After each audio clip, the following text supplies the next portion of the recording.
ओम शांति। ओम शांति। आज की तारीख है 1 अक्टूबर 2024, अक्टूबर मास का पहला दिन। साकार महावाक्य। बाबा कहते मीठे बच्चे, देही अभिमानी बनने की प्रैक्टिस करो। देही अभिमानी बनने की प्रैक्टिस करो। इस प्रैक्टिस से ही तुम पुण्य आत्मा बन सकेंगे। इस प्रैक्टिस से ही तुम पुण्य आत्मा बन सकेंगे। बाबा कहते मीठे बच्चे, देही अभिमानी बनने की प्रैक्टिस करो। इस प्रैक्टिस से ही तुम पुण्य आत्मा बन सकेंगे। 2 प्रश्न हैं। पहला प्रश्न, किस एक नॉलेज के कारण तुम बच्चे सदा हर्षित रहते हो? किस एक नॉलेज के कारण तुम बच्चे सदा हर्षित रहते हो? उत्तर, तुम्हें नॉलेज मिली है कि ये नाटक बड़ा वंडरफुल बना हुआ है। तुम्हें नॉलेज मिली है कि ये नाटक बड़ा वंडरफुल बना हुआ है। इसमें हर एक एक्टर का अविनाशी पार्ट नूंदा हुआ है। इसमें हर एक एक्टर का अविनाशी पार्ट नूंदा हुआ है। सब अपना अपना पार्ट बजा रहे हैं। सब अपना अपना पार्ट बजा रहे हैं। इस कारण तुम सदा हर्षित रहते हो। इस कारण तुम सदा हर्षित रहते हो। तो किस एक नॉलेज के कारण तुम बच्चे सदा हर्षित रहते हो? उत्तर, तुम्हें नॉलेज मिली है कि ये नाटक बड़ा वंडरफुल बना हुआ है। इसमें हर एक एक्टर का अविनाशी पार्ट नूंदा हुआ है। सब अपना अपना पार्ट बजा रहे हैं। इस कारण तुम सदा हर्षित रहते हो। दूसरा प्रश्न, कौन सा एक हुनर बाप के पास ही है, दूसरों के पास नहीं? कौन सा एक हुनर बाप के पास ही है, दूसरों के पास नहीं? उत्तर, देही अभिमानी बनाने का हुनर एक बाप के पास है। क्योंकि वह खुद सदा देही है, सुप्रीम है।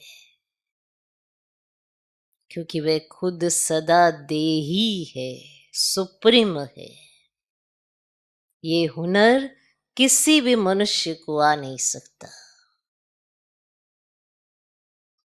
ये हुनर किसी भी मनुष्य को आ नहीं सकता।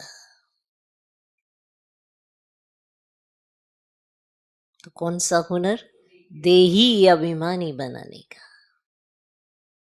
बाकी ये हुनर किसी मनुष्य को नहीं आ सकता, क्योंकि वह स्वयं देही है, सुप्रीम है। ओम शांति। रूहानी बच्चों अर्थात आत्माओं प्रति बाप बैठ समझाते हैं। रूहानी बच्चों अर्थात आत्माओं प्रति बाप बैठ समझाते हैं। अपने को आत्मा तो समझना है ना। बाप ने बच्चों को समझाया है, पहले पहले ये प्रैक्टिस करो कि हम आत्मा है ना कि शरीर। हम आत्मा है ना कि शरीर। जब अपने को आत्मा समझेंगे तब ही परम पिता को याद करेंगे। अपने को आत्मा नहीं समझेंगे तो फिर जरूर लौकिक संबंधी धंधा आदि ही याद आता रहेगा। इसीलिए पहले पहले तो ये प्रैक्टिस होनी चाहिए कि मैं आत्मा हूं, तो फिर रूहानी बाप की याद ठहरेगी। बाप ये शिक्षा देते हैं कि अपने को देह नहीं समझो। ये ज्ञान बाप एक ही बार सारे कल्प में देते हैं, एक ही बार, कि देह नहीं समझना है। देह में आते आते लास्ट तक इतनी प्रैक्टिस हो जाती कि आत्मा समझना मुश्किल हो गया। जबकि आत्मा ओरिजिनल है, देह तो विनाशी है। इसे धारण किया, फिर इसे छोड़ना है। इसीलिए सारे कल्प में एक ही बार बाबा आके कहते हैं, क्या? देह नहीं समझो। फिर 5000 वर्ष के बाद ये समझानी मिलेगी। ये जो समझानी है, ये 5000 वर्ष के बाद मिलेगी दोबारा। तब तक उलझे ही रहेंगे सब। सब यही सोचते रहेंगे, क्यों आए हैं, कहाँ जाना है, क्यों पार्ट प्ले कर रहे हैं, क्यों यहाँ है, मोक्ष मिल जाए, मोक्ष मिल जाए, मुक्ति हो जाए, मुक्ति हो जाए। मुक्ति की डेफिनेशन आती नहीं होगी, अर्थ पता नहीं होगा, पर भटकते रहेंगे। वो एक आंतरिक खुशी, एक आंतरिक सुख के लिए आत्मा भागती रहेगी उस चीज के पीछे, क्योंकि विनाशी चीजों के पीछे भाग भाग कर आत्मा थक चुकी होगी। क्योंकि विनाशी चीजों के पीछे भाग कर तो वो मिल भी जाती हैं, लेकिन वो जो आंतरिक खुशी है, वो जो सच्ची शांति है, वो नहीं मिलती है। इसीलिए मनुष्य समझता है मुक्ति ही मिल जाए, माना ये आना ही ना पड़े, ये पाठ भी ना हो, ये जीवन भी ना हो, ना जन्म हो ना मृत्यु हो। इसीलिए वो मुक्ति मुक्ति मांगते रहते हैं, क्योंकि अर्थ नहीं पता है। तो ये एक ही समय है जब भगवान आकर समझाते हैं कि तुम देह नहीं हो, तुम जो हो तुम वो समझो। फिर देखना तुम में कितनी शक्तियां जागृत होती हैं। तो ये ज्ञान बाप एक ही बार सारे कल्प में देते हैं, फिर 5000 वर्ष के बाद ये समझानी मिलेगी। अपने को आत्मा समझेंगे तो बाप भी याद आएगा। सारा खेल आत्मा समझने पर है। फिर ओरिजिनल संबंध याद आने वाले हैं। ये देह समझते हैं तो देहधारी दिखाई देते हैं, आत्मा समझेंगे तो परमात्मा नजर आएगा, उसी के प्रति प्रीत जुड़ेगी। तो आधा कल्प तुमने अपने को देह समझा है, आधा कल्प कम बात है। अब अपने को आत्मा समझना है। देखो ये इतनी बड़ी शक्ति मिलती है कि एक जन्म में आप इतनी प्रैक्टिस कर लेते हो कि आधा कल्प तक वो प्रैक्टिस ही चलती है, सत्युग त्रेता तक। हाँ, वहां नहीं समझते कि इस तरह से ये देह है, ये अलग आत्मा है, ऐसे समझा नहीं जाता। पर देह में फंसे नहीं होते, यहाँ फंसना है। तो अपने को देह आपने आधा कल्प तक समझा, अब अपने को आत्मा समझना है। जैसे तुम आत्मा हो, मैं भी आत्मा ही हूं, परंतु सुप्रीम हूं। फर्क है यहाँ। मैं सुप्रीम हूं, तुम आत्मा हो। मैं हूं ही आत्मा, तो मेरे को कोई देह याद पड़ती ही नहीं। ये दादा तो शरीरधारी है ना, वे बाप है निराकार। ये प्रजापिता ब्रह्मा तो साकारी हो गया। शिव बाबा का असली नाम है ही शिव। वह है ही आत्मा, सिर्फ वह ऊंच से ऊंच अर्थात सुप्रीम आत्मा है। सिर्फ इस समय ही आकर इस शरीर में प्रवेश करते हैं। वे कभी देह अभिमानी हो न सके। कौन? शिव बाबा।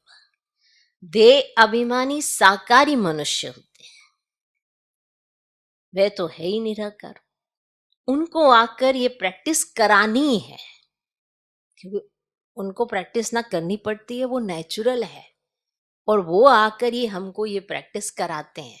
जब हमने सतयुग में जन्म लिया तो हमें वहां प्रैक्टिस की जरूरत नहीं, वहां नेचुरल है, वहां देह में फंसे नहीं है, नेचुरल है।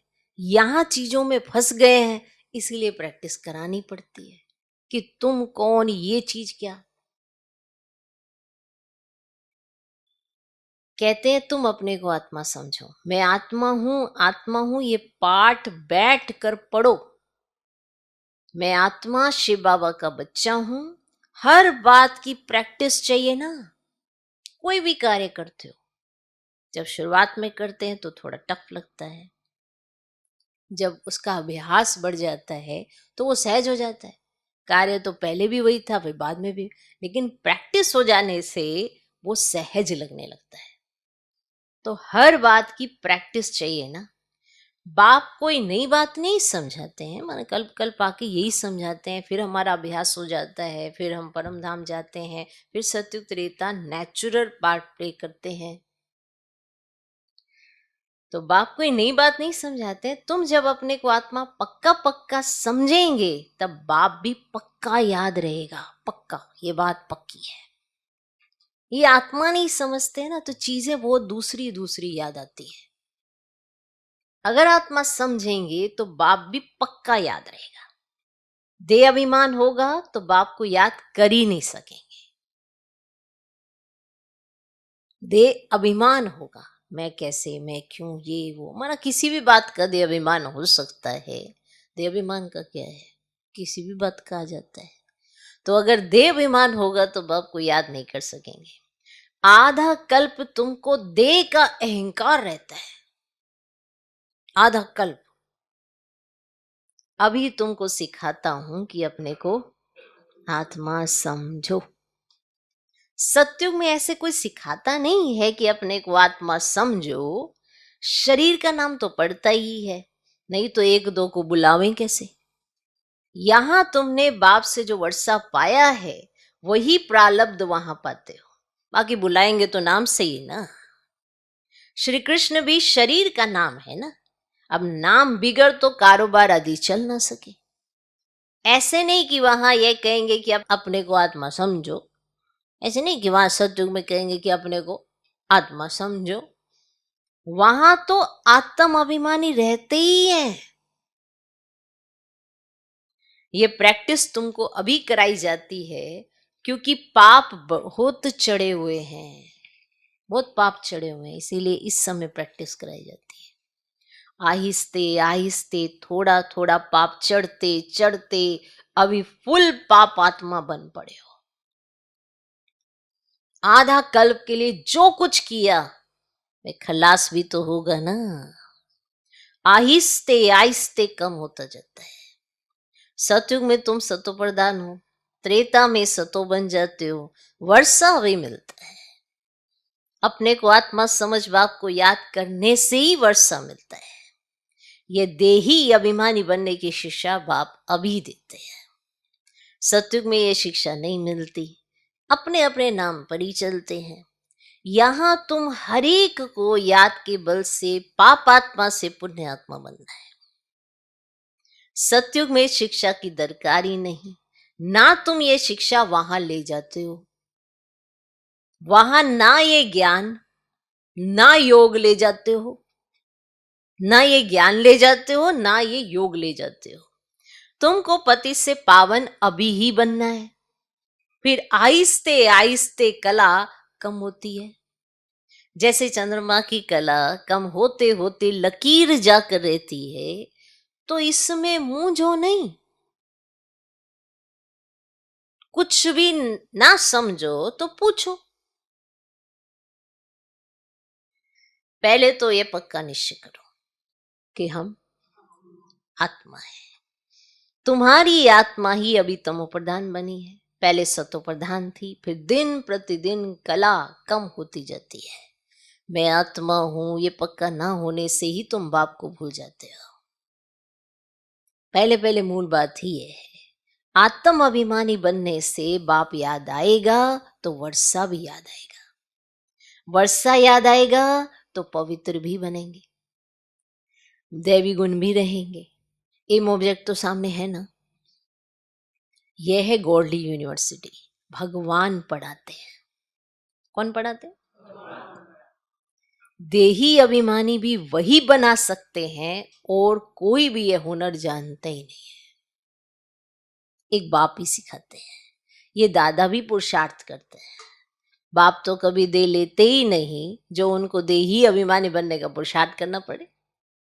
वे सिर्फ इसी समय आते हैं तुमको देही अभिमानी बनाने।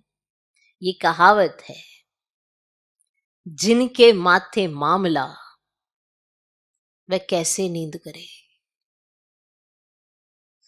जिसके माथे मामले होते हैं ना, उसकी नींद फट जाती है। तो नींद को जीतने के लिए मामले सिर पे उठाओ। माना भगवान को तो एक ही फुरना है कि इनको सिखाओ, इनको देही अभिमानी बनाओ।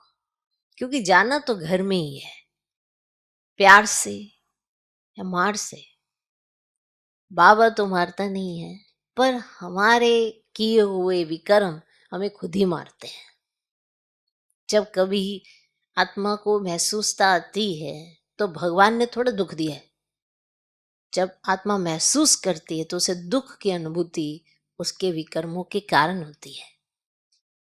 तो भगवान तो चाहते हैं कि हम श्रेष्ठ कर्म करें और उसकी शिक्षा देते हैं हमको, श्रेष्ठ कर्म ऐसे होते हैं। तो मामला तो उनके मत्थे है ही है, इसीलिए वो नींद नहीं करते हैं। समझा? तो जिसके मत्थे मामले वह कैसे नींद करे। बहुत धंधा आदि टू मच होता है तो फुर्सत नहीं मिलती है ना। और जिनको फुर्सत है वे आते हैं बाबा के सामने पुरुषार्थ करने। कोई नए भी आते हैं, समझते हैं नॉलेज तो बड़ी अच्छी है। अब गीता में भी यह अक्षर है, मुझ बाप को याद करो तो तुम्हारे विक्रम विनाश हो जाए। तो बाप ये समझाते हैं, बाप कोई को दोष नहीं देते हैं। ये तो जानते हैं तुमको पावन से पतित बनना ही है और हमको आकर तुमको पतित से पावन बनाना ही है। ये बना बनाया ड्रामा है, इसमें कोई के निंदा की बात नहीं है। तुम बच्चे अभी ज्ञान को अच्छी रीति जानते हो और तो कोई भी ईश्वर को जानते ही नहीं, इसीलिए निधन के नास्तिक कहलाए जाते हैं। अभी बाप तुम बच्चों को कितना समझदार बनाते हैं, टीचर रूप में शिक्षा देते हैं, कैसे ये सृष्टि का चक्र चलता है। ये शिक्षा मिलने से तुम भी सुधरते हो। भारत जो शिवालय था सो अब वैशाल्य है ना, इसमें गलाने की तो कोई बात ही नहीं कि इसको वैशाल्य कह दिया। अर्थ समझाया है कि इस समय का मनुष्य कैसा हो गया है, ये अर्थ समझाया जा रहा है, ना कि किसी की गलाने की है। समझा? इसमें निंदा की तो कोई बात ही नहीं है। तुम बच्चे अभी ज्ञान को अच्छी रीति जानते हो और तो कोई भी ईश्वर को जानते ही नहीं, इसीलिए निधन के नास्तिक कहलाए जाते हैं। अभी बाप तुम बच्चों को कितना समझदार बनाते हैं, टीचर रूप में शिक्षा देते हैं, कैसे ये सृष्टि का चक्र चलता है। ये शिक्षा मिलने से तुम भी सुधरते हो। सुधरते हो ना, आपको पता पड़ता है कि एक समय कौन सा है तो आप अलर्ट हो जाते हो, तभी तो सुधरते हो ना। भारत जो शिवालय था सो अब वैशाल्य है ना, इसमें गलाने की तो कोई बात ही नहीं है। ये खेल है जो बाप समझाते हैं। इस खेल में देखो पार्ट हम प्ले करते हैं, लेकिन अनजाने में ऐसे विक्रम करते हैं और उसका दोष भगवान पर मरते हैं। और जब भगवान समझा नहीं देता है तो हम ही नहीं समझते हैं। पर जो बच्चे समझते हैं उन्हें बात क्लियर हो जाती है कि ये हमने ही कर्म किए हैं जिसका हम भुगतान कर रहे हैं। ठीक है? तो ये खेल है जो बाप समझाते हैं। तुम देवता से असुर कैसे बने हो ऐसे नहीं कहते, क्यों बने। बाबा ये समझाते हैं कि बने कैसे, ये तुमको नहीं कहते कि क्यों बने। बड़ा अच्छा कंट्रास्ट है, ये बहुत अच्छे से क्लियर किया जाता है कि आखिर भी भगवान आकर करता क्या है। आपको हर पॉइंट क्लियर करके समझाते हैं, हुआ क्या, कैसे आपकी अवस्था हुई। ये नहीं कहते कि क्यों बने, समझाते हैं कि ऐसी अवस्था क्यों हो गई। क्लियर? तो बाप आए ही हैं बच्चों को अपना परिचय देने और सृष्टि का चक्र कैसे फिरता है ये नॉलेज देते हैं। मनुष्य ही जानेंगे ना, क्योंकि मनुष्य ही तो इस चक्र में आते हैं। अभी तुम जानकर फिर देवता बनते हो। ये पढ़ाई है मनुष्य से देवता बनने की, जो बाप ही बैठ पढ़ाते हैं। अभी तुम जानकर फिर देवता बनते हो। यहाँ तो सब मनुष्य ही मनुष्य हैं, देवता तो इस सृष्टि पर आ ही नहीं सकते जो टीचर बनकर पढ़ाए, क्योंकि जो जो टीचर होता है वैसे ही बनाता है। तो देवता बनाना है तो देवी देवता को थोड़े ही आना है, क्योंकि यहाँ तो देवी देवता पाँव भी नहीं रख सकते, पति सृष्टि पे वो पाँव भी नहीं रखते। ये तो भगवान ही है, ये भगवान ही है जो आता है हमारे बीच में। इतनी साधारण रीति बैठते हैं, हम ये कई बार भूल भी जाते हैं भगवान बैठे। इतनी साधारण रीति, तो देवता थोड़े ही आएंगे यहाँ पे इस पति सृष्टि पर जो टीचर बनकर पढ़ाए। पढ़ाने वाला बाप देखो कैसे पढ़ाने आते हैं। गायन भी है ना, परम पिता परमात्मा कोई रथ लेते हैं, ये पूरा नहीं लिखते कि कौन सा रथ लेते हैं। त्रिमूर्ति का राज भी कोई समझते नहीं। परम पिता अर्थात परम आत्मा, वो जो है सो अपना परिचय तो देंगे ना। अहंकार की बात नहीं, ना समझने के कारण कहते इनमें अहंकार है। अब जिसे समझा नहीं होता तो यही कहेगा कि इनमें अहंकार है। ये ब्रह्मा तो कहते नहीं कि मैं परमात्मा हूं। ये तो समझ की बात है। ये तो बाप के महावाक्य है, सभी आत्माओं का बाप एक है, इनको दादा कहा जाता है। ये भाग्यशाली रथ है ना, नाम भी ब्रह्मा रखा है क्योंकि ब्राह्मण चाहिए ना। आदि देव प्रजापिता ब्रह्मा है, प्रजा का पिता है। अब प्रजा कौन सी? प्रजापिता ब्रह्मा शरीरधारी है, तो अडॉप्ट किया ना। बच्चों को शिव बाबा समझाते, मैं अडॉप्ट नहीं करता हूं। तुम तो बच्चे हो ही ना, तुम बच्चे आत्माएं, तुम सब आत्माएं तो सदैव मेरे बच्चे हो ही। ऐसे कोई अडॉप्ट नहीं करता हूं, लेकिन आपको ये बात समझाने के लिए इसका अर्थ बताए। ओके, मैं तुमको बनाता नहीं हूं कि मैं तुमको आके ऐसे क्रिएट करता हूं, बनाता नहीं हूं। तुम तो बच्चे हो ही ना आत्मा रूप में, तो मैं तुमको बनाता नहीं हूं। मैं तो तुम आत्माओं का अनादि बाप हूं। बाप कितना अच्छी रीति समझाते हैं, फिर भी कहते हैं अपने को आत्मा समझो। तुम सारी पुरानी दुनिया का सन्यास करते हो, बुद्धि से जानते हैं सब वापिस जाएंगे इस दुनिया से। ऐसे नहीं सन्यास कर जंगल में जाना है, सारी दुनिया का सन्यास कर हम अपने घर चले जाएंगे। इसीलिए कोई भी चीज याद ना आए सिवाय एक बाप के।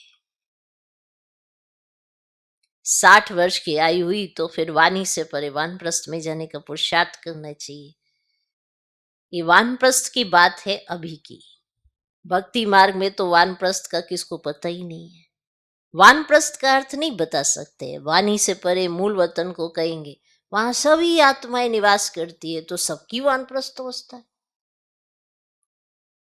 सबको जाना ना घर, कि किसी को यही रहना है, तो पुरानी दुनिया में कौन रहेगा। हाँ, हम यहाँ इसीलिए क्योंकि बाबा आते हैं, बाकी जाना तो घर है ना। अब शास्त्रों में दिखाते आत्मा भृगुटी के बीच चमकता हुआ सितारा है। कहीं समझते आत्मा अंगुष्ठे मिसल है, ऐसी है। आप अंगुष्ठे मिसल को भी याद करते हैं, ऐसे समझते हैं तो ऐसे लाइट जैसे समझ लेते हैं। अब स्टार को याद कैसे करें, पूजा कैसे करें?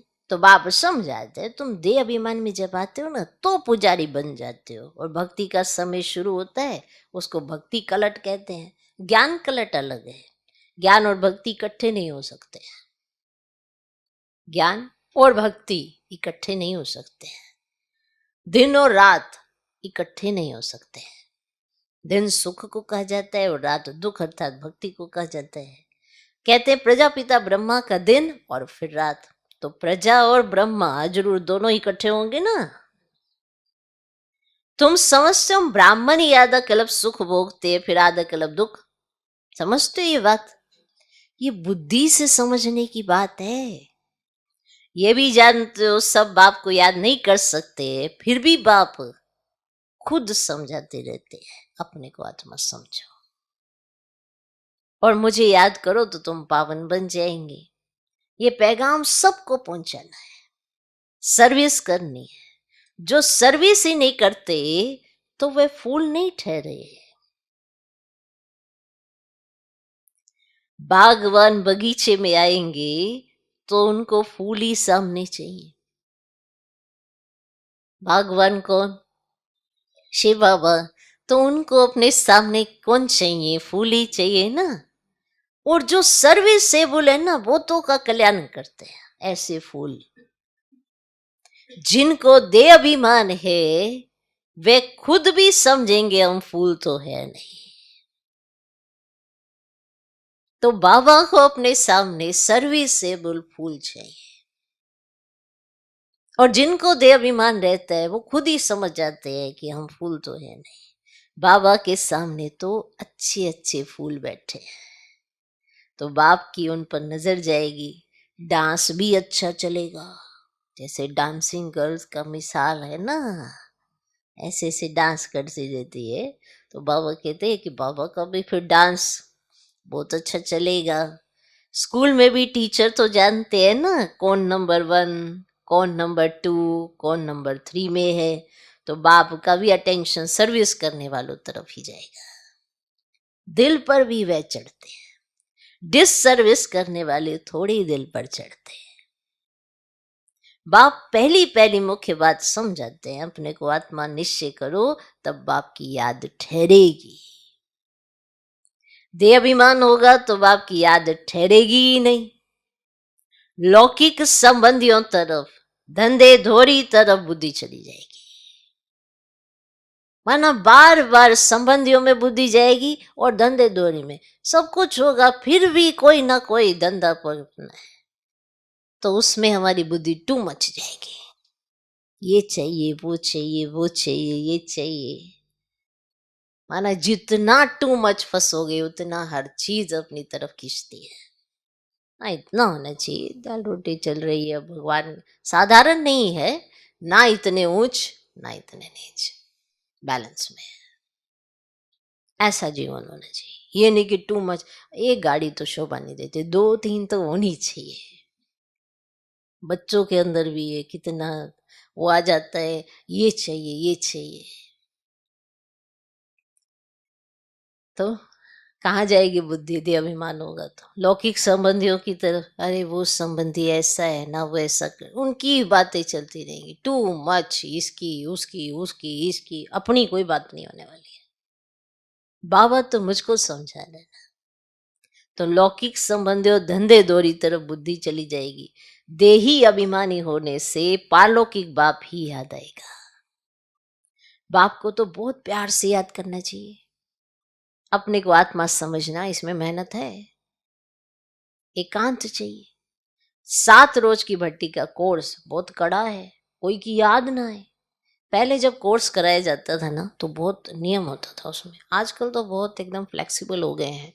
पहले तो कोर्स ही ऐसे समय पे दिया जाता था कि कहीं इधर उधर नहीं जाना है, आपकी बुद्धि इधर ही जुड़नी है, ना ही किसी से बात करनी है, क्योंकि आपके अंदर जाना ही नहीं है। और अगर ये पक्का हो जाता है कि इस कोर्स के दौरान हमें सिर्फ परमात्मा की बात सुननी है, बाकी तो सब सुनते ही आ रहे हैं, कौन सा हम आगे बढ़ गए, तब जाके कोई निकलता है। तो उस समय का कोर्स ऐसे माना कड़ा होता था कि ऐसे माना बाबा तो ये तक बाहर से कोई कनेक्शन ना हो, अंदर भट्टी में डाल देते थे। कि आत्मा को वापिस लाना है ना, मेहनत करनी पड़ती है। ओके। तो 7 रोज की भट्टी का कोर्स बहुत कड़ा है, कोई की याद ना आए, किसको पत्र भी नहीं लिख सकते, है ना, ऐसे नियम होते थे। पत्र व्यवहार करना भी है तो बाप के साथ करना है। और अगर कोर्स लेते हुए इधर उधर पत्र व्यवहार होगा तो सेकंड में ही भूल जाएंगे कि क्या पढ़ के आए थे, क्या सुन के आए थे। तो किसको पत्र भी नहीं लिख सकते। ये भट्टी तुम्हारी शुरू की थी, शुरू शुरू में ऐसे नियम थे। तो उस समय बहुत एकदम पक्के पक्के निकले, जिनका रिजल्ट आज दिन तक आप देखते आ रहे हो। वो नहीं हिलते, वो नहीं हिलते। ये हिलते कौन है? जिनके जीवन में बस मित्र संबंधी, धंधा धोरी, बस यही चलता रहता है। बस ये टेम्परेरी भक्ति मार्ग की तरह बाबा बाबा करते हैं, वो बहुत हिलते हैं। बस एक हवा का झोंका आया नहीं, सारे पत्ते गिर गए, आधा झाड़ उड़ गया। क्यों कहता बाबा ऐसा? क्योंकि वो पक्के नहीं होते हैं। पक्के होने के लिए दिल का तार बाबा के साथ ही रहे, तो ऐसा माना। पहले ऐसे कोर्स होता था, ये पहले की कहानी सुनाई आपको। पहले मेहनत करी तो उसका रिजल्ट आज दिन तक आप देख रहे हो। यज्ञ किस तरह से देख चल रहे हो, इतनी महान महान आत्माओं को भी आप देखते हो, महारथी जिनको कहते हो, उनके संपर्क में आते ही महसूसता आती है कि हाँ, इनके पास कोई शक्ति है। जब सर्वशक्तिवान उनके साथ है तो शक्ति तो महसूस हो गई, उनके बोलों में इतनी शक्ति होती है। तो ये सारी कहानी है। ये भट्टी तुम्हारी शुरू की थी, यहाँ तो सबको रख नहीं सकते, इसीलिए कहा जाता है घर में रहकर प्रैक्टिस करो। इतने सारे बच्चे आते हैं बाबा के यज्ञ में, सबको तो नहीं कहा जा सकता कि यहाँ रह लो। चाहना तो सबकी होती है, वाह क्या मजे है, क्योंकि कोई चिंता तो है नहीं, न खाने की, न पाने की, न रहने की, कुछ भी चिंता नहीं है। अब बाहर जाके आप खाना पीना रहना ही सोच लो, यहाँ तो कोई चिंता ही नहीं है। सारी चिंता तो भगवान ने अपने माथे ले रखी है, अपनी तो कोई चिंता नहीं है। सब चला रहा है भगवान, बस आपको जो सेवा मिले करते चलो और मौज में रहो। तो इसीलिए कहा जाता है यहाँ सबको नहीं रखा जा सकता, घर में रहकर प्रैक्टिस करो। और जिनकी तार जुड़ जाती, जिनको ऐसा लगता है मुझे पुरानी दुनिया अच्छी नहीं लगती, वही रह सकते हैं, सब नहीं रह सकते हैं। सब कहीं आके भी चले जाते हैं क्योंकि उनकी तार पुरानी दुनिया से जुड़ी रहती है, तो चले जाते हैं, और कोई कारण नहीं होता। होता तो देह अभिमान ही है ना। इसीलिए अनुभव की कमी हो जाती है, निश्चय की कमी हो जाती है, श्रीमत पर पूरा नहीं चलते, बातें उठाने लग जाते हैं और फिर स्थिति हिल जाती है। तो सबको रख नहीं सकते, पर रहता वो आत्मा है जिसका निश्चय नंबर 1 होता है, जो एक बल एक भरोसे पर होता है, वही रहता है। सब नहीं रह पाते। अब इसीलिए यहाँ तो सबको रख नहीं सकते, इसीलिए कहा जाता है घर में रहकर प्रैक्टिस करो। भक्त लोग भी भक्ति के लिए अलग कोठी बना देते हैं, है ना? बनाते हैं कि नहीं बनाते हैं? कि एकांत में बैठे, अंदर कोठरी में बैठ माला सिमरते हैं। तो इस याद की यात्रा में भी एकांत चाहिए। एक बाप को ही याद करना है, इसमें कुछ जबान चलाने की भी तो बातें नहीं है, कोई बात नहीं है। इस याद के अभ्यास में फुर्सत भी चाहिए, अरे ऐसी याद, ऐसी लगन कि ऑटोमेटिकली आप फुर्सत ढूंढ लें। जब भी किसी मनुष्य आत्मा को कोई चीज करनी होती है ना, अपने आप पता नहीं कहां से टाइम निकाल लेती है। जहां उसका इंटरेस्ट होता है वो टाइम निकाल ही देती है। आत्मा इतनी माना चुस्त है, निकाल लेती है जहां उसका इंटरेस्ट होता है। अब बच्चे पढ़ाई कर रहे होते हैं तो उन्हें कहा जाता है नहीं खेल कूद नहीं करो, नहीं यहाँ पे टाइम बचता है ना, इस टाइम कर लेंगे। तो पढ़ाई कब करेंगे? देखो इस टाइम में इतना टाइम बचता है, तो 15 मिनट भी टाइम निकाल के अपनी खेल कूद कर लेते हैं। जहां इंटरेस्ट वहां फुर्सत वो ढूंढ ही लेते हैं। तो ये इंटरेस्ट तो खुद में जगाना है ना, क्योंकि ये मेरी जरूरत है। तुम जानते हो लौकिक बाप है हद का क्रिएटर, यह है बेहद का। प्रजापिता ब्रह्मा तो बेहद का ठहरा ना। बच्चों को अडॉप्ट करते हैं, शिव बाबा अडॉप्ट नहीं करते हैं, ये करते हैं।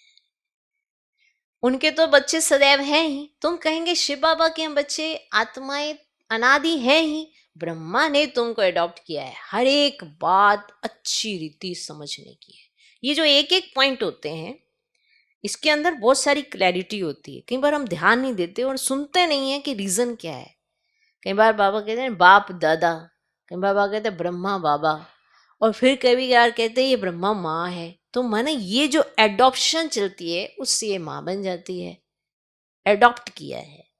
क्यों? क्योंकि हम फिर ब्राह्मण बनते हैं, फिर ब्राह्मण से हम देवता बनते हैं।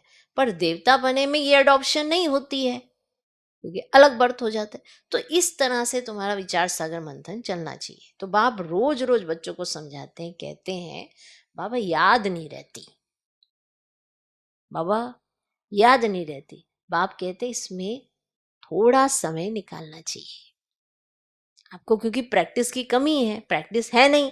तो आप थोड़ा सा समय बीच बीच में से निकाल निकाल कर धीरे धीरे क्या करो, प्रैक्टिस करो। इसलिए ये नियम बनाए जाते हैं। कोई कोई ऐसे होते हैं जो बिल्कुल समय दे नहीं सकते, बुद्धि में काम बहुत रहता है, फिर याद की यात्रा कैसे हो? तो बाप समझाते हैं मूल बात ही यह है कि अपने को आत्मा समझ मुझ बाप को याद करो तो तुम पावन बन जाएंगे। मैं आत्मा हूं, शिव बाबा का बच्चा हूं, ये मन मना भाव हुआ ना, इसमें मेहनत चाहिए। आशीर्वाद की बात नहीं है, ये तो पढ़ाई है, इसमें कृपा व आशीर्वाद नहीं चलती। मैं कभी तुम्हारे ऊपर हाथ रखता हूं क्या? ऐसे हाथ रखता हूं क्या? तुम जानते हो बेहद के बाप से तो हम वर्षा पा रहे हैं। अमर भव, आयुष्मान भव, इसमें सब आ जाता है। तुम फुल एज पाते हो, फुल आयु पाते हो, वहां कभी अकाले मृत्यु नहीं होती। ये वर्षा कोई साधु संत आदि दे ही नहीं सकते। वह कहते हैं पुत्रवान भव, तो मनुष्य समझते उनकी कृपा से बच्चा हुआ है, बस। जिनको बच्चा नहीं होगा वे जाकर उनका शिष्य बनेंगे। ज्ञान तो एक ही बार मिलता है, यह है अव्यभिचारी ज्ञान, जिसकी आधा कल्प प्रालब्ध चलती है। फिर है अज्ञान, भक्ति को अज्ञान कहा जाता है। हर एक बात कितना अच्छी रीति समझाई जाती है। अच्छा, मीठे मीठे सिकिलदे बच्चों प्रति माता पिता बाप दादा का याद प्यार और गुड मॉर्निंग। रूहानी बाप की रूहानी बच्चों को नमस्ते। हम रूहानी बच्चों के भी रूहानी बाप को नमस्ते नमस्ते नमस्ते। Good morning good morning good morning. धारणा के लिए मुख्य सर पहला पॉइंट, अभी वानप्रस्थ अवस्था है, इसीलिए बुद्धि से सब कुछ संन्यास कर एक बाप की याद में रहना है। अभी वानप्रस्थ अवस्था है, इसीलिए बुद्धि से सब कुछ संन्यास कर एक बाप की याद में रहना है। एकांत में बैठ अभ्यास करना है। एकांत में बैठ अभ्यास करना है। हम आत्मा हैं, हम आत्मा हैं, आत्मा है। अभी वानप्रस्थ अवस्था है, इसलिए बुद्धि से सब कुछ संन्यास कर एक बाप की याद में रहना है। एकांत में बैठ अभ्यास करना है। हम आत्मा है, हम आत्मा है, आत्मा है। दूसरा पॉइंट, सर्विसेबल फूल बनना है। सर्विस एबल फूल बनना है। दे अभिमान वश ऐसा कोई कर्म नहीं करना है जो डिससर्विस हो जाए। दे अभिमान वश ऐसा कोई कर्म नहीं करना है जो डिससर्विस हो जाए। बहुतों के कल्याण के निमित्त बनना है। बहुतों के कल्याण के निमित्त बनना है। थोड़ा समय याद के लिए अवश्य निकालना है। थोड़ा समय याद के लिए अवश्य निकालना है। आज का वरदान, परमात्म ज्ञान की नवीनता, पवित्रता। परमात्म ज्ञान की नवीनता, पवित्रता को धारण करने वाले सर्व लगावों से मुक्त भव। परमात्म ज्ञान की नवीनता, पवित्रता को धारण करने वाले सर्व लगावों से मुक्त भव। इस परमात्म ज्ञान की नवीनता ही पवित्रता है। फलक से कहते हो कि आग कपूस इकट्ठा रहते भी आग नहीं लग सकती। विश्व को आप सबकी ये चैलेंज है कि पवित्रता के बिना योगी व ज्ञानी तो आत्मा नहीं बन सकते। तो पवित्रता अर्थात संपूर्ण लगाव मुक्त। पवित्रता किसको कहते हैं? संपूर्ण लगाव मुक्त। किसी भी व्यक्ति व साधनों से भी लगाव न हो, ऐसी पवित्रता द्वारा ही प्रकृति को पावन बनाने की सेवा कर सकेंगे। ऐसी पवित्रता द्वारा ही प्रकृति को पावन बनाने की सेवा कर सकेंगे। आज का स्लोगन, पवित्रता आपके जीवन का मुख्य फाउंडेशन है। धरत परिये धर्म ना छोड़िए। पवित्रता आपके जीवन का मुख्य फाउंडेशन है। धरत परिये धर्म ना छोड़िए। माना धारणाएं, चाहे कुछ भी हो जाए, धारणाएं कम नहीं होनी चाहिए, उसमें कमजोरी नहीं चाहिए। ये फाउंडेशन है। संपूर्ण पवित्रता माना मनसा वाचा कर्म ना पवित्र। मन भी शुद्ध होना चाहिए, वाणी भी शुद्धता से पूर्ण होनी चाहिए। कर्मों पे तो बाबा ने इतना अच्छे डिटेल में समझाया ही है। इसीलिए पवित्रता आपके जीवन का तो मुख्य फाउंडेशन है। धरत परिये धर्म ना छोड़िए। ओम शांति।